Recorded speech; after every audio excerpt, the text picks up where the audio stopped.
What if I told you most of your thoughts aren't even yours?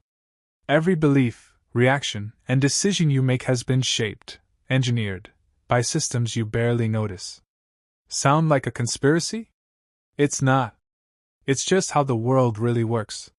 From the moment you were born, your mind has been molded by schools, media, social norms, and hidden psychological triggers. You've been taught to follow, to obey, to think you're making your own choices, when really, you're just playing a part in someone else's design. Ever wonder why the news is always negative? Why social media fuels outrage? Why you feel incomplete without the latest product? It's not random. It's a system. And if you don't wake up, you'll spend your life being played, never realizing you were never truly thinking for yourself. But that changes now. Because in the next few minutes, you'll learn how to take back control. How to cut the strings pulling your thoughts. How to think sharper, faster, and smarter than the crowd.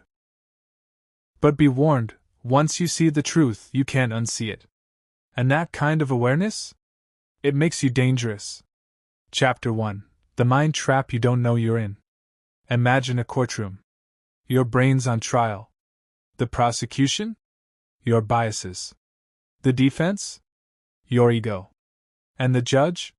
Supposed to be you, but let's be honest, you might be the least objective person in the room. Every day, you're making choices based on assumptions and emotions that may not even be yours. Your mind is a master illusionist. It convinces you something is true simply because you believe it. Ever had a gut feeling someone was lying, only to find out they were telling the truth? Or assumed someone was rude because they didn't text back, then learned they had a family emergency? That's your brain, filling in the blanks with stories, not facts. And it does this constantly. The good news? You can train your brain to stop falling for its own tricks. But first, you have to want to see clearly. Because once you start asking questions, you can never go back to the comfort of ignorance. Chapter 2. Your brain is lazy. Think your brain is a brilliant, always rational supercomputer? Think again. It's lazy. It burns calories when it thinks deeply, so it avoids doing so. That's why it jumps to conclusions, accepts easy answers, and clings to what feels familiar. It's also overconfident. It assumes it knows more than it does. Ever noticed how everyone becomes an expert during an election or market crash? That's the Dunning-Kruger effect, when people with the least knowledge think they know the most. To fight back, ask better questions. What's the evidence for this? What's the counterargument? Am I believing this because it's true, or because it's comfortable? Most people want to feel certain. Few want to be correct. But the ones who push through that discomfort? They win at life. Chapter 3. Why most people are easy to manipulate. Let's cut to it. Most people are easy to manipulate. And if you think you're not? That makes you even more vulnerable. Ever wanted a burger after watching an ad, when you weren't even hungry? That's manipulation. Read a headline and formed an opinion without reading the article? Manipulation. Felt chemistry with someone just because they smiled at you? Yep, manipulation. Here's how it works. Your brain craves cognitive ease. It likes things simple, emotional, and familiar. That's why fear-based headlines work. Why confident people get more trust than competent ones. Want to stop being manipulated?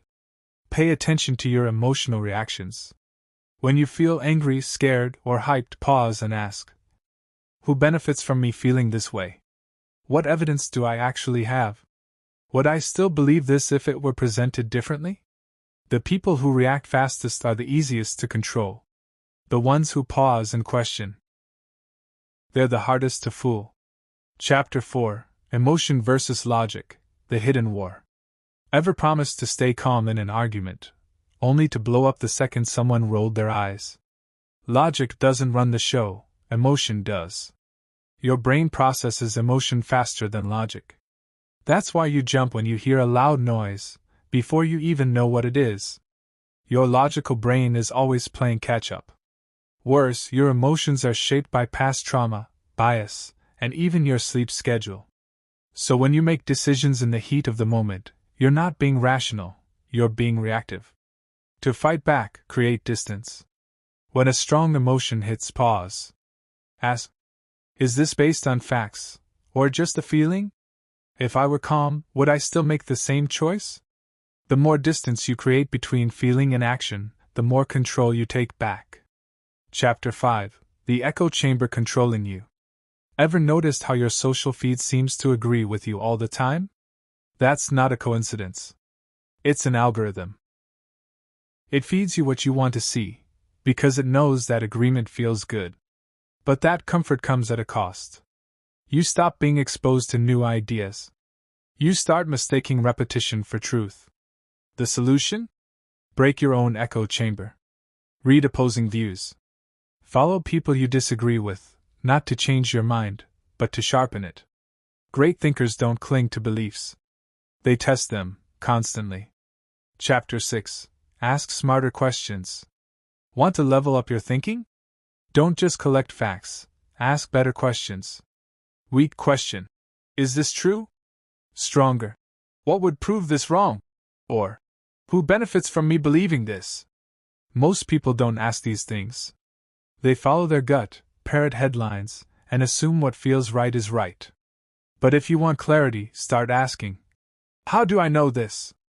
If your only answer is, I just do, you're not thinking. You're guessing. Chapter 7: Your brain is lying to you. Your brain edits reality. It fills in gaps. It warps memories to match your beliefs. That's why you can swear you locked the door, but find it wide open. Or remember a conversation that never happened. Confirmation bias makes you notice what supports your beliefs, and ignore what doesn't. The illusion of truth effect makes you believe lies just because you've heard them often enough. To fight back, question everything, especially what you're sure is true. Ask, do I know this, or do I just feel like I do? Chapter 8: Why Smart People Make Dumb Decisions. Intelligence isn't protection from bad thinking, it can actually make it worse. Smart people are better at defending flawed ideas. They rationalize what they want to believe. They also suffer from overconfidence, thinking they must be right because they often are. The fix? Stay humble. Challenge your own views. Play devil's advocate. Seek criticism, not just praise. The smarter you are, the more dangerous it is to assume you're immune. Chapter 9: The Illusion of Free Thinking. Think your opinions are your own? Think again. If you were raised in a different culture, you'd likely believe totally different things about politics, religion, or success. Your beliefs come from what you've absorbed: family, school, media, culture. Governments and corporations don't want you thinking critically. They want obedience. So ask yourself, do I believe this because I've researched it, or because I've always been told it? That's the first step to breaking free from mental programming. Chapter 10: Emotional Thinking Will Wreck You. Ever sent a message you regret? Quit something too soon? Ignored a red flag because you were excited? That's emotional thinking. Fear, anger, and excitement short-circuit logic. Your brain reacts instead of analyzes. To stop this, pause before any big decision. Ask, if I were calm, would I still do this? Emotions aren't evil, but they're unreliable. Learn to recognize when they're driving, and take the wheel back. Chapter 11: The Price of Passive Thinking. Most people don't think, they just react. They absorb opinions, accept trends, follow rules, and scroll without question. Passive thinkers are easy to control. That's exactly what advertisers, politicians, and algorithms want. If you're not questioning what you consume, you're being programmed. But once you start thinking critically, you take back power. And that makes you dangerous. Chapter 12: Breaking Free from Mental Shortcuts. Your brain loves shortcuts, stereotypes, assumptions, gut feelings. It generalizes to save effort. But that leads to poor thinking. Start noticing when you're reacting automatically. Pause. Ask, am I thinking, or just assuming? Real thinking is slow, uncomfortable, and messy. But it's also the only way to truly see reality. Chapter 13: The Lies Your Brain Tells You. Your brain lies to protect your ego. It edits memories. It finds excuses. It clings to beliefs that make you feel good. That's confirmation bias. And the smarter you are, the better you are at defending your own blind spots. Want to escape the trap? Seek out discomfort. Ask, what if I'm wrong? The truth doesn't live where you're comfortable. It lives where you're challenged. Chapter 14. Yes, you are being manipulated. Every day, someone is hacking your mind. Advertisers. Politicians. Influencers. Algorithms. Social media doesn't show you what's real, it shows you what will keep you engaged. The news doesn't show you what matters, it shows you what provokes the strongest emotion. If you're not actively resisting, you are being controlled. But the moment you wake up, question, and think independently, you take your mind back. And no system, no algorithm, no manipulator, can control a mind that thinks for itself.